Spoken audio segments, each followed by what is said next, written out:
Hello friends, west central railways में आप सभी का स्वागत है। आज हम देखने वाले हैं रेलवे एलडीसीए के through staff and welfare inspector के लिए पूछा गया है प्रीवियस ईयर क्वेश्चन पेपर, जो कि आने वाले रेलवे एग्जाम के लिए उपयोगी हो सकते हैं। इससे पहले यदि आप चैनल में नए हैं तो चैनल को सब्सक्राइब कर लें ताकि ऐसी वीडियो आपको मिलती रहे। इसका पीडीएफ आप टेलीग्राम के माध्यम से डाउनलोड कर सकते हैं, जिसका लिंक इसी वीडियो के डिस्क्रिप्शन में मिल जाएगा। इसमें पहला क्वेश्चन है, निम्नलिखित में से कौन सा स्रोत कर पर कटौती का प्रमाण पत्र है? फॉर्म 16, फॉर्म 26A, फॉर्म 6 या इनमें से कोई नहीं। तो इसका सही आंसर होगा ऑप्शन नंबर ए, फॉर्म 16। अगला क्वेश्चन है, आयकर रिटर्न के लिए निम्न में से कौन सा फॉर्म का उपयोग किया जाता है?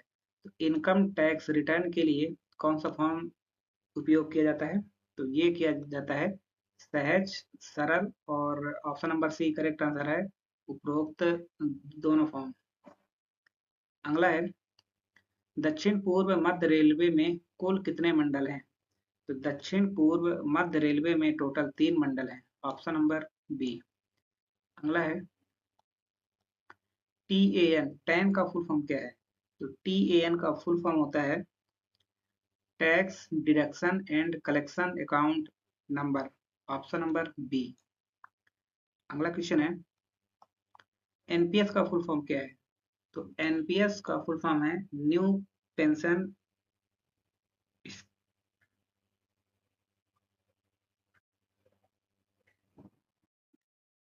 New pension scheme system, national pension system.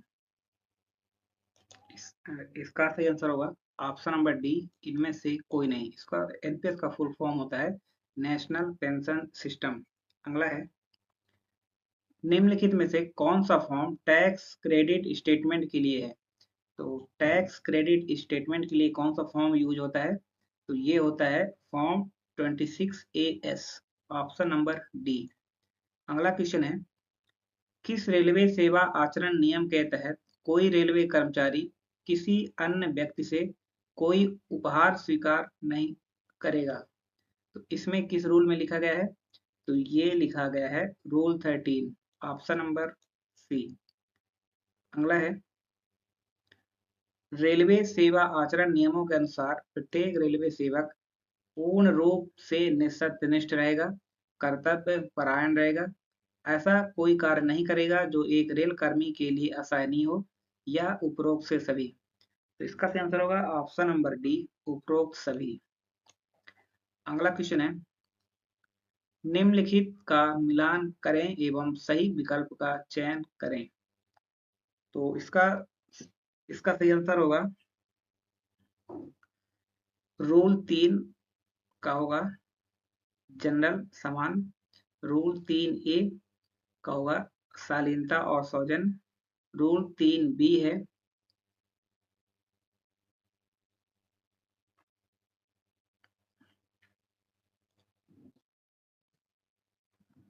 Rule 3B का होगा सरकारी नीति का पालन, और रूल 3C का होगा कामकाजी महिलाओं के यौन उत्पीड़न पर रोक। तो इसका सही आंसर है ऑप्शन नंबर बी।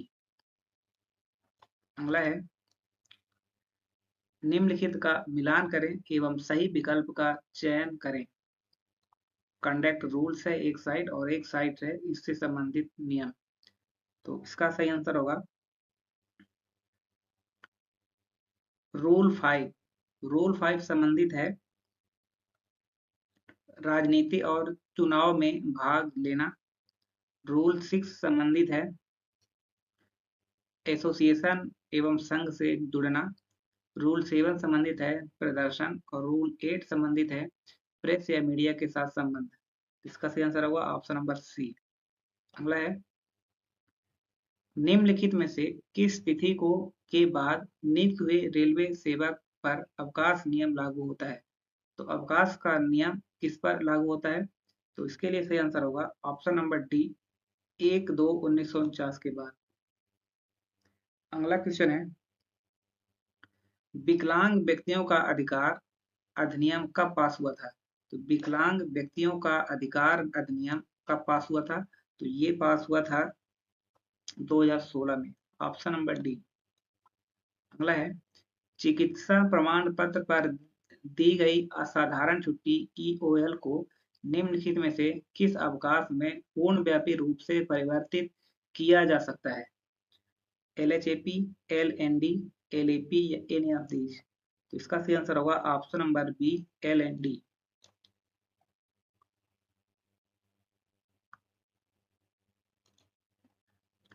अगला है, निम्नलिखित में से आईआरईसी वॉल्यूम फर्स्ट का कौन सा अध्याय अवकाश नियमों से संबंधित है?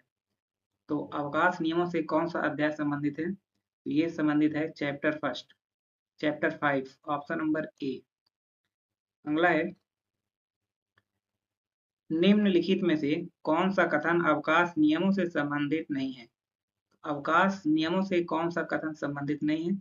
इसका सही आंसर होगा, इसे अस्थायी रेलवे सेवक पर लागू किया जा सकता है जिसने 5 वर्ष की निरंतर सेवा पूर्ण कर ली हो। यह अवकाश नियमों से संबंधित नहीं है। अगला है, निम्नलिखित में से औसत वेतन पर छुट्टी के नकदीकरण के बारे में कौन सा कथन सही नहीं है? तो इसमें से कौन सा कथन सही नहीं है? तो इसका सही आंसर होगा ऑप्शन नंबर सी, नकदीकरण हेतु एलएपी बैलेंस की आवश्यकता नहीं होती, यह सही नहीं है।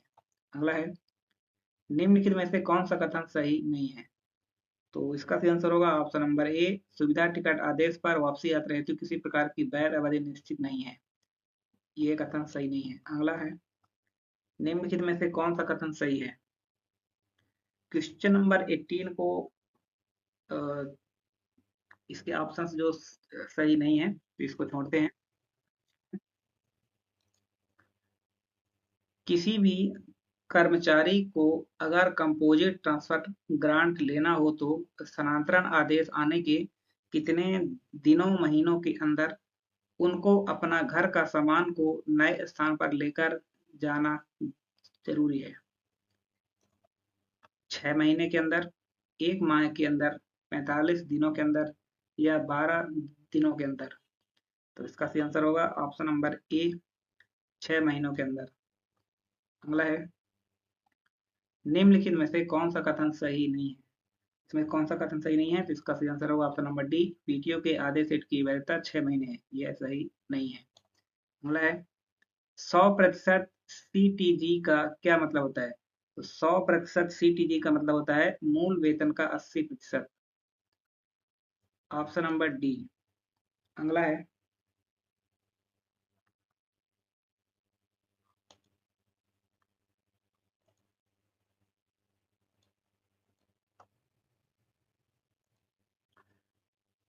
विधवा पास योजना उन रेल सेवकों की विधवाओं के लिए शुरू की गई थी जो सेवा में थे, कौन सी तारीख के बाद? तो इसका सही आंसर होगा ऑप्शन नंबर बी, 12/3/1987।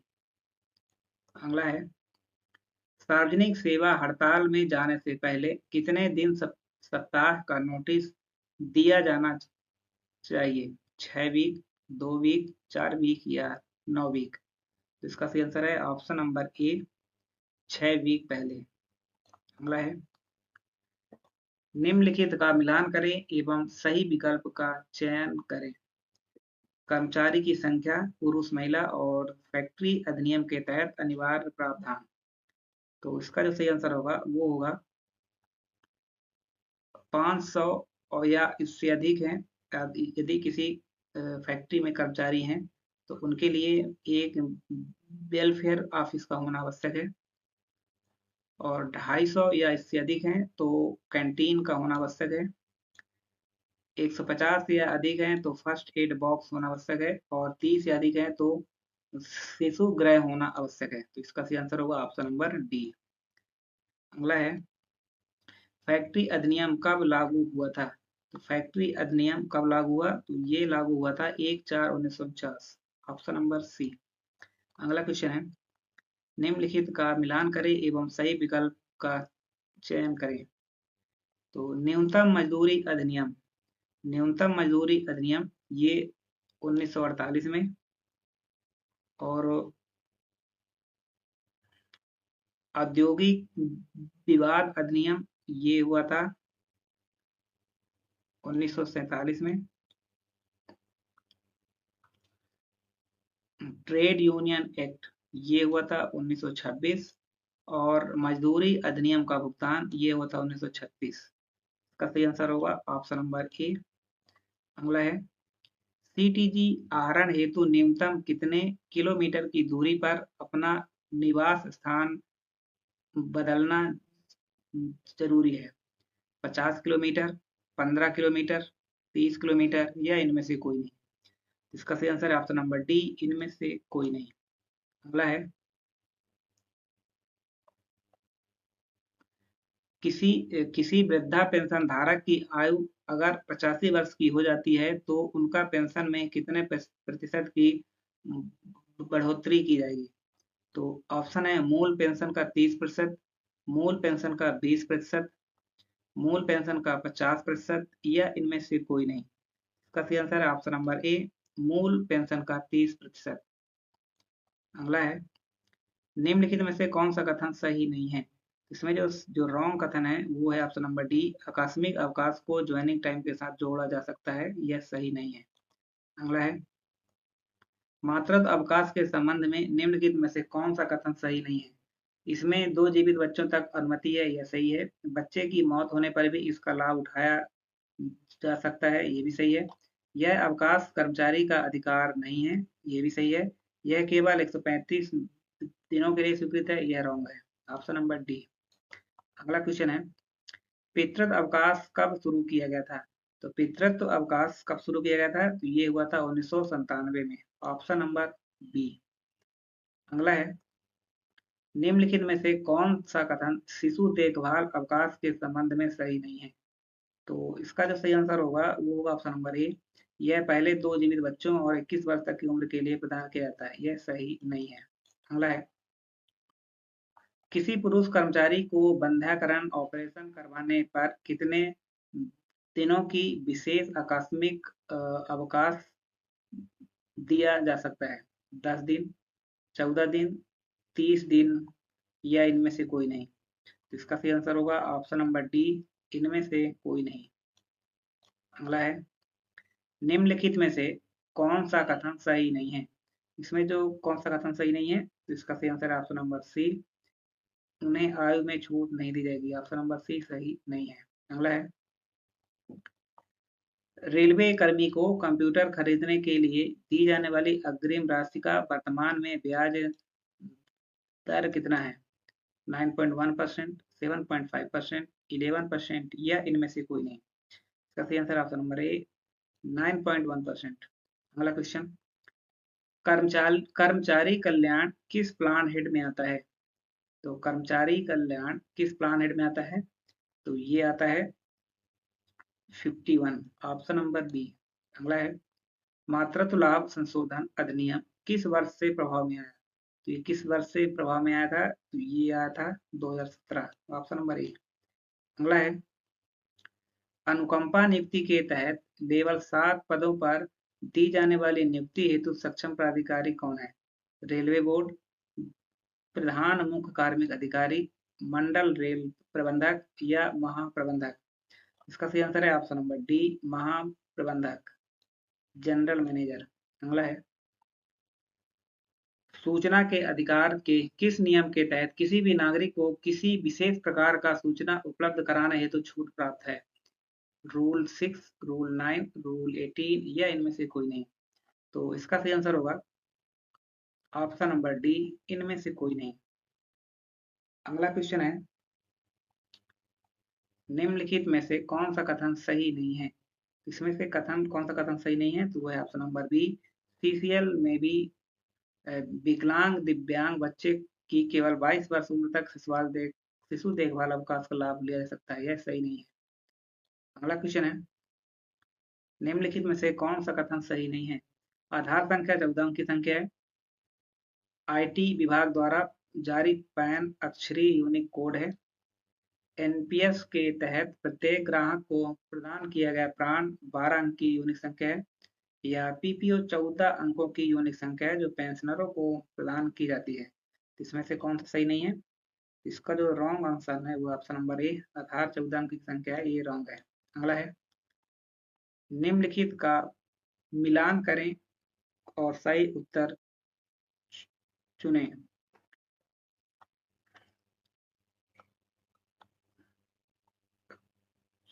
तो इसका जो सही आंसर होगा वो होगा railway pension rule. Railway pension rule कब आया था? तो ये आया था 1950 में। रेलवे सर्वेंट पास रूल ये आया था 1986। Railway servant discipline and appeal rule ये आया था 1968।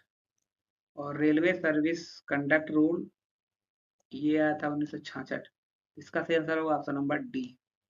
अगला है, यूनियन के पदाधिकारी को यूनियन गतिविधियों के लिए उन्हें एक वर्ष में कितने दिनों का विशेष आकस्मिक छुट्टी दी जा सकती है? 25 दिन, 30 दिन, 20 दिन या इनमें से कोई नहीं? इसका सही आंसर ऑप्शन नंबर सी 20 दिन। अगला है, ट्रेन मैनेजर किस टाइप का रेलवे आवास हेतु हकदार है? Type third, type four, type four special या इनमें से कोई नहीं? इसका सही आंसर है option number A type third. अगला है, ट्रैकमैन हेतु चिकित्सा मानक क्या है? तो ट्रैकमैन हेतु चिकित्सा मानक क्या है? तो ये है B1। अगला है, पॉइंट्समैन हेतु चिकित्सा मानक क्या है? तो पॉइंट्समैन के लिए जो चिकित्सा मानक है वो है A2, ऑप्शन नंबर ए। अगला क्वेश्चन है, किनके पुण्यतिथि पर महापरिनिर्वाण दिवस मनाया जाता है? तो इसका सही आंसर होगा ऑप्शन नंबर डी, बाबा साहब भारत रत्न डॉक्टर भीमराव अम्बेडकर।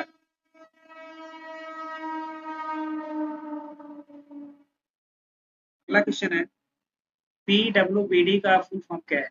PWBD का फुल फॉर्म होता है डिजेबल्ड पर्सन। डिजेबल्ड पर्सन से संबंधित है। अगला है, निम्नलिखित में से कौन सा सही मिलान नहीं है? RDSO का हेडक्वार्टर कहाँ है? तो RDSO का हेडक्वार्टर है लखनऊ। NAIR का हेडक्वार्टर है बड़ोदरा, ये सही है। IRICEN का हेडक्वार्टर है पुणे। कोर का हेडक्वार्टर है प्रयागराज। तो यह आंसर सही नहीं है, तो इसका सही आंसर होगा ऑप्शन नंबर बी। अगला क्वेश्चन है, निम्नलिखित में से कौन सा कार्यशाला आधुनिकीकरण से संबंधित है? आधुनिकीकरण से कौन सा संबंधित कार्यालय है? तो इसका सही आंसर होगा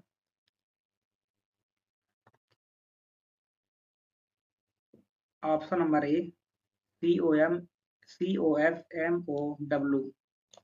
अगला क्वेश्चन है, कौन सा संक्षेप शब्द न्यायिक है? तो ये इसके कोई भी आंसर सही नहीं है, तो इसको नेग्लेक्ट किया गया था।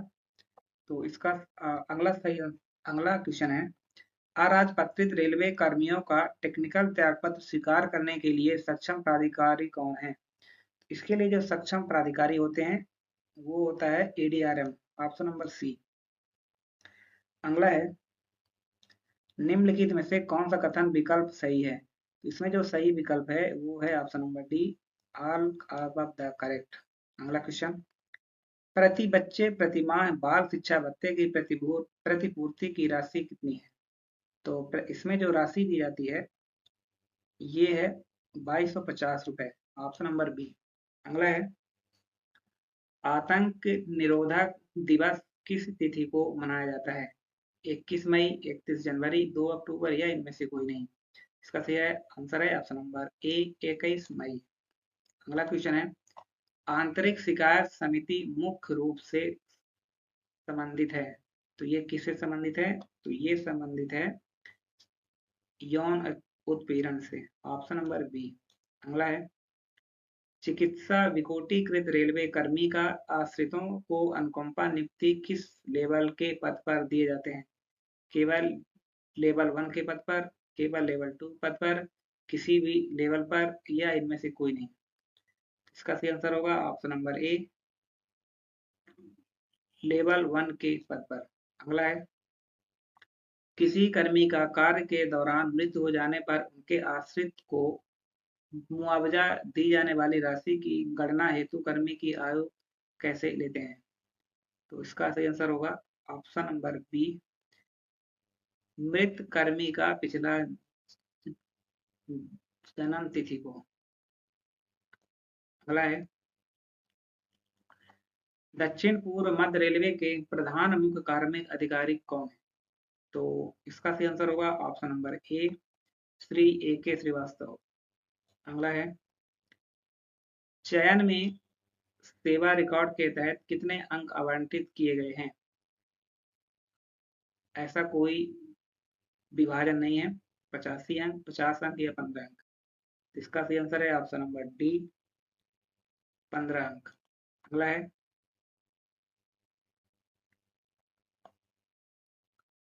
किसी कर्मचारी के वार्षिक प्रदर्शन के मूल्यांकन के लिए कौन सा प्राधिकारी सबसे उच्च स्तर का प्राधिकारी है? ऑप्शन है रिपोर्टिंग प्राधिकारी, समीक्षा प्राधिकारी, स्वीकार प्राधिकारी या अनुशासनात्मक प्राधिकारी। इसका सही आंसर है ऑप्शन नंबर सी, स्वीकार प्राधिकारी, एक्सेप्टिंग अथॉरिटी। अगला है, एमएससीपी का फुल फॉर्म क्या है? एमएससीपी का जो फुल फॉर्म होता है वो है इनमें से कोई नहीं। अगला क्वेश्चन, एमएसीपी के लिए न्यूनतम बेंचमार्क क्या आवश्यक है? Good, very good, below average या इनमें से कोई नहीं।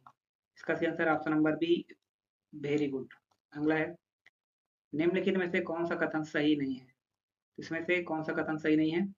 इसमें जो सही नहीं है वो है जनरल मैनेजर चयन या गैर चयन के रूप में पोस्ट के वर्गीकरण को तय करने के लिए सक्षम है, यह सही नहीं है। अगला है, कार्य के दौरान आतंकी घटना होने के कारण मृत्यु हो जाने पर उनको दी जाने वाली एक्स ग्रासिया की एक मुश्त राशि कितना होता है? इसमें जो एक मुश्त राशि होती है वो होती है इनमें से कोई नहीं। अगला क्वेश्चन है, दिव्यांग जन अधिकार अधिनियम किस वर्ष पास किया गया था? 1995, 1990, 2005 या 2016। इसका सही आंसर होगा ऑप्शन नंबर डी, 2016। अगला क्वेश्चन है, भविष्य निधि अधिनियम किस वर्ष अस्तित्व में आया था? तो प्रोविडेंट फंड एक्ट ये आया था 1925 में, ऑप्शन नंबर बी। अगला क्वेश्चन है, निम्नलिखित में से कौन सा अशक्तता को दिव्यांग जन अधिकार अधिनियम में सूचीबद्ध नहीं किया गया है? ट्यूबरक्लोसिस, तपेदिक, ठीक हुए कुष्ठ रोग, मंद दृष्टि या मानसिक बीमारी। इसका सही आंसर होगा ऑप्शन नंबर ए, ट्यूबरक्लोसिस। अगला है, एलएचबी निम्नलिखित में से किस देश द्वारा एलएचबी कोच विकसित किए गए हैं? तो एलएचबी कोच किस देश के द्वारा विकसित किए गए हैं? तो ये विकसित किए गए हैं जर्मनी के द्वारा, ऑप्शन नंबर डी। अगला है, मॉडर्न कोच फैक्ट्री कहाँ स्थित है? मॉडर्न कोच फैक्ट्री ये स्थित है रायबरेली में, ऑप्शन नंबर सी।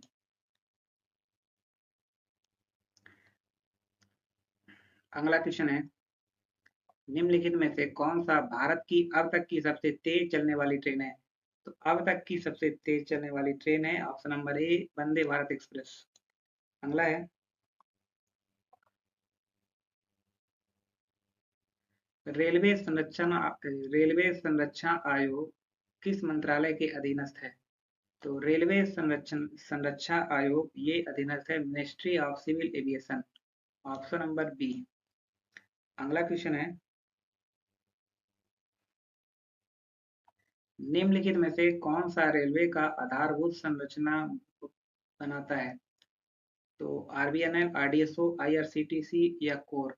तो इसका सही आंसर होगा ऑप्शन नंबर ए, आरबीएनएल। अगला है, स्टेशन मास्टर पद का एलडीसी कोटा कितना प्रतिशत होता है? 50, 60, 25 या 15%। इसका सही आंसर है ऑप्शन नंबर डी, 15%। अगला क्वेश्चन है, निरीक्षण कार्य हेतु सीधी भर्ती का कोटा कितना प्रतिशत है? तो इसका जो प्रतिशत होता है वो होता है 65%। Option number D. अगला है, निम्नलिखित में कौन सा कथन सही नहीं है? तो इसमें जो रॉन्ग कथन है वो है ऑप्शन नंबर बी। मुख्यालय जोनल स्तर पर पीएनएम 2 महीनों में एक बार आयोजित होता है, ये रॉन्ग है। अगला है, सूचना के लिए अनुरोध करने वाले नागरिक से भिन्न कोई व्यक्ति अभिप्रेत है और इसके अंतर्गत कोई लोक प्राधिकारी भी है, वो क्या कहा जाता है? तो इसे कहा जाता है, इसका कोई भी आंसर सही नहीं है, तो इस क्वेश्चन को नेग्लेक्ट कर दिया गया था। अगला है, सूचना अधिकार अधिनियम की किस धारा के तहत लोक प्राधिकारी को संगठन, कार्य, दायित्वों, कर्तव्य आदि का विवरण प्रकाशित करना अनिवार्य बताया गया है? धारा 1, धारा 2, धारा 3 या धारा 4? तो इसका सही आंसर ऑप्शन नंबर डी, धारा 4। अगला है, वंदे भारत ट्रेन निम्नलिखित में से मुख्यतः कौन सा कोच कारखाना में बनाया जाता है? एमसीएफ, आरसीएफ, आईसीएफ या आरडीएसओ? इसका सही आंसर होगा ऑप्शन नंबर सी, आईसीएफ। अगला है, निम्नलिखित में से कौन सा कथन आरटीआई प्रावधानों के संदर्भ में सही नहीं है? इसमें से रॉन्ग कथन है, सूचना के लिए अनुरोध करने वाला आवेदक संपूर्ण व्यक्तिगत ब्यौरा देंगे, यह सही नहीं है। अगला है,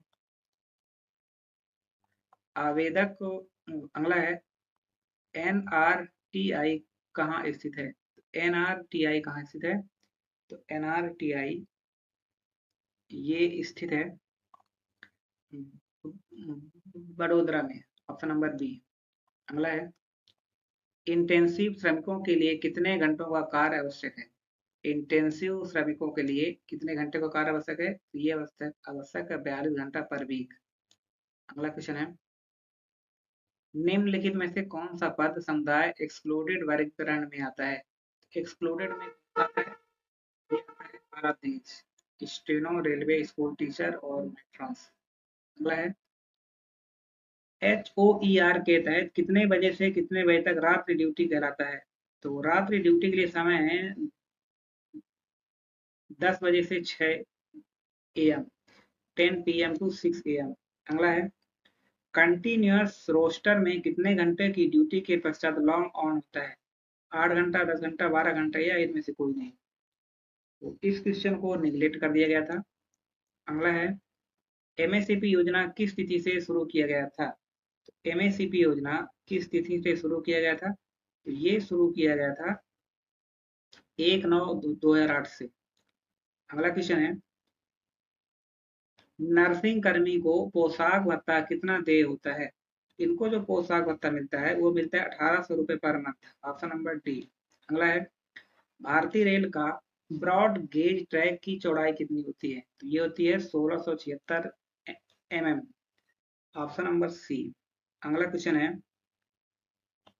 जीईएम शब्द संक्षेप से संबंधित है, तो इसका जो सही आंसर होगा वो होगा ऑप्शन नंबर ए, मार्केटिंग से। अगला है, जो अध्याय सामान्य सेवा भत्तों को बताता है निम्नलिखित में से किस कोड मैनुअल में उपलब्ध है? तो ये उपलब्ध है IREC फर्स्ट में।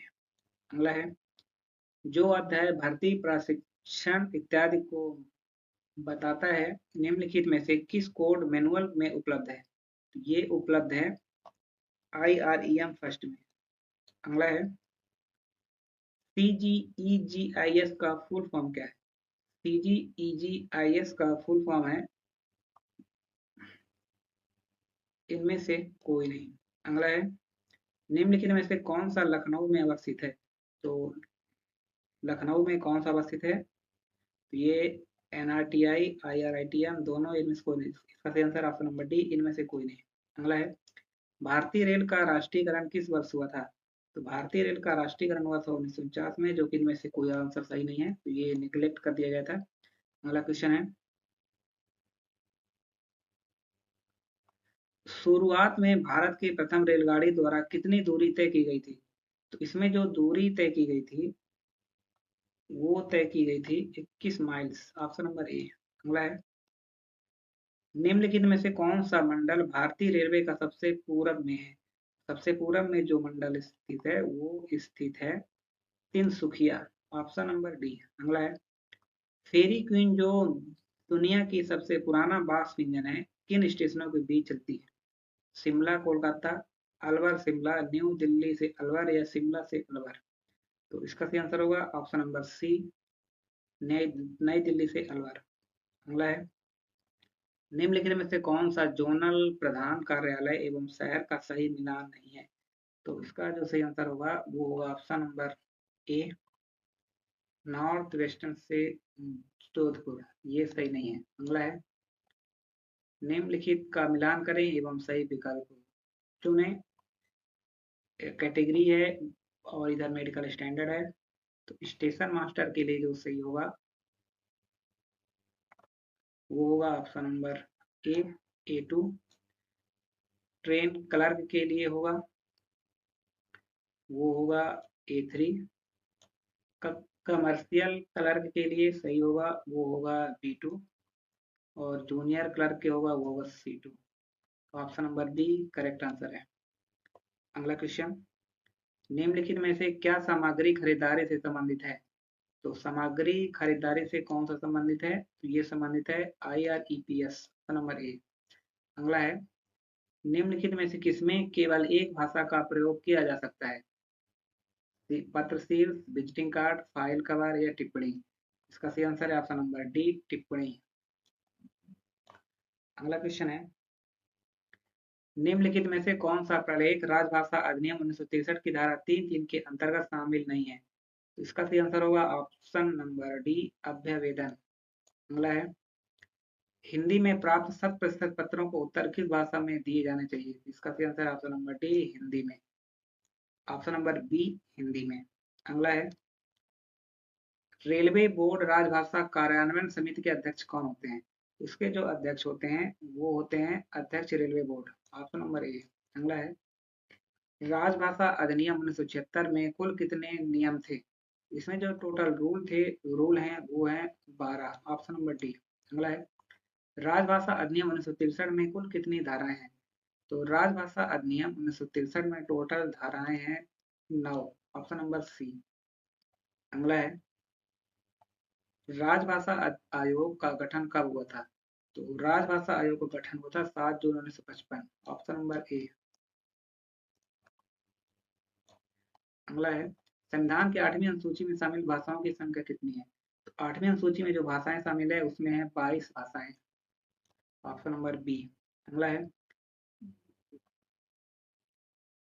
गोवा राज्य राजभाषा के प्रयोग प्रसार के लिए वर्गीकृत किस क्षेत्र का अधीन आता है? का, खा, गा या इनमें से कोई नहीं? इसका सही आंसर है ऑप्शन नंबर सी, गा क्षेत्र। अगला है, हिंदी भाषा के विकास के लिए निदेश का उल्लेख भारत के संविधान के किस अनुच्छेद में है? आर्टिकल 343, 344, 351 या 360? इसका सही आंसर ऑप्शन नंबर सी, 351। ये था रेलवे LDCE के through staff and welfare inspector के लिए पूछा गया प्रीवियस ईयर क्वेश्चन पेपर, जो कि आने वाले रेलवे एग्जाम के लिए उपयोगी हो सकते हैं। यदि आप चैनल में नए थे तो चैनल को सब्सक्राइब कर लें ताकि ऐसी वीडियो आपको मिलती रहे। तो इसका PDF आप टेलीग्राम के माध्यम से डाउनलोड कर सकते हैं, जिसका लिंक इसी वीडियो के डिस्क्रिप्शन में मिल जाएगा। वीडियो कैसी लगी? वीडियो को लाइक करें, शेयर करें, कमेंट करें और चैनल को सब्सक्राइब करें।